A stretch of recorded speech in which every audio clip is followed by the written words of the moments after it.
When you dream about the future, when you really put that vision out there and your mate joins you in that dream, I mean, that's even biblical. Where two or more are gathered in my name, there I am in the midst.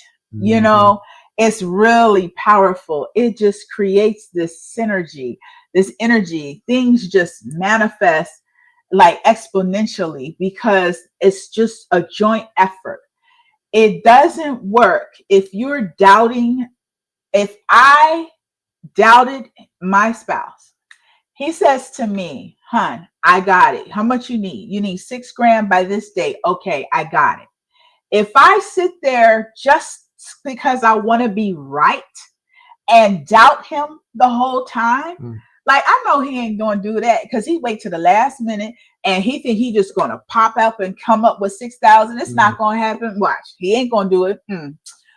If I put that kind of negative energy out there, it is more likely that it won't manifest. Correct. And I'll be like, see, I knew it. I would be right. But would that be good for either one of us? No, we get whatever we look for. Yes. We see whatever we're looking for. Yes. And if you're looking for the good in me, then the good shows up. Yep. Yes. And vice versa. Yes. Yeah. Yeah. So why not? What does it hurt to be totally in support, like be his number one cheerleader? Like he got this. I don't even think twice. If he says he's going to do it, I just know he's going to do it. And if he doesn't do it, I'm sitting there going, don't worry, I got you. But I just know all along that it's going to happen. I just don't have any doubt. And that's how we really need to have that confidence in each other. Yeah. It doesn't hurt you. What does it hurt you to believe in your mate? It doesn't cost you anything. Yeah. Being a recipient of a bona fide cheerleader. Yes.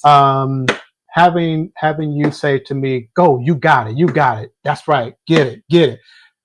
That motivation drives me to surpass whatever, goal there is. Yeah.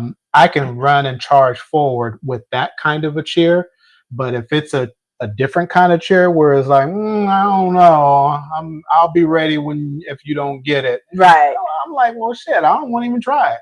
It's just, why fight uphill when you have a partner with you that's creating the hill? Yes. That's not fun. That is not fun. That's not fun. Yeah. Bunny said her and her husband, they work out bills together and then they stick to their roles. Yeah. Yes. Yeah. You, whatever your place is, whatever your process is, you do your thing and then they do theirs, and just be supportive of each other and dream.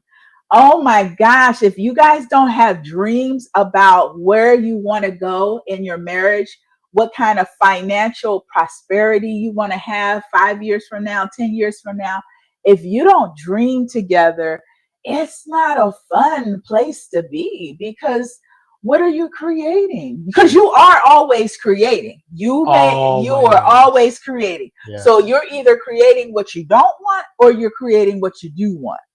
Totally. That was, what was that? Sunday morning when we woke up, we didn't even make it out of the bedroom. We were talking for probably an hour, or probably more than an hour. And we were having a real good, uplifting conversation. And it was nice. It was nice to start the day that way, with encouragement and acknowledgement and lifting up. And I think if doing that, putting into the other person, it helps create the best version of each individual person. And when you do that, it allows you to excel even more. Yeah. I mean, you think about it, you go to work, or my husband, he has clients. I mean, we deal with the outside world every day, all day long, and little pieces just chip away at you. Somebody says something that was disrespectful, or a client was dismissive. I mean, you just put up with a whole lot. But man, when you can come back home and get refueled and just feel real good, I mean, just spend an hour dreaming and going, babe, I feel so good. Like, I don't know what's going to happen in the future, but I just feel like something big is going to happen. Right. Yeah, something just great is going to happen. And when you can encourage each other that way and set financial goals that really excite you, and you make you happy and get excited about it, and you plan for large purchases like traveling around the world or going to France or going to see my bestie. Those are fun times just to talk about it. And then, do some outlandish things. Fly first class, Yep. hire a driver to drive you around. I mean, do some things that make you feel good. Yeah. Whatever. If flying first class is not your thing, then it's not. If you say, "Oh, that's just too much money. I can't see spending Then whatever," don't do then it. don't do it Don't do it. because it's not going to be the experience that you Right. expected. It will be the experience that you expected to be, as in a waste of money. Right.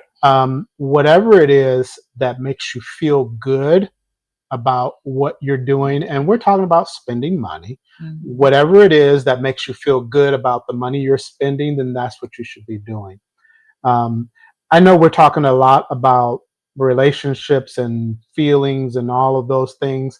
Um, it is critically important that the two of you, whoever that is, the two of you are honest with each other, Yeah. and that you create a safe space to be honest without being ridiculed, without being minimized, without being taken advantage of, or all those apprehensive things that run through people's mind when they think about being candid and honest to someone that's closest to them.